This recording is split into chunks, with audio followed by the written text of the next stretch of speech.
how to trim video in Instagram story. So if you want to trim video in Instagram story, then first you need to open up your Instagram application. Once you open up your Instagram, now you just need to simply go with the bottom middle, which has that plus icon, and you can go with the post option and choose a video that you would like to edit or that you would like to add to your story. Once you've chosen, you can simply tap on next, which will be on the upper left. And now you need to go with the bottom left, which has that edit video option.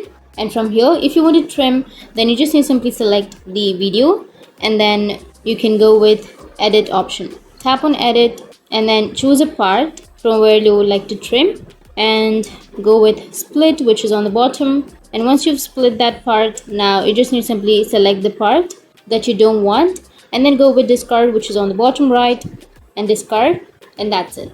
That's how you can trim your video in Instagram story. Or you can also select the video and then simply swipe right or swipe left from the corners to trim. So that's how you can trim your video in your Instagram story. And if you have any questions, feel free to comment below. Thanks for watching.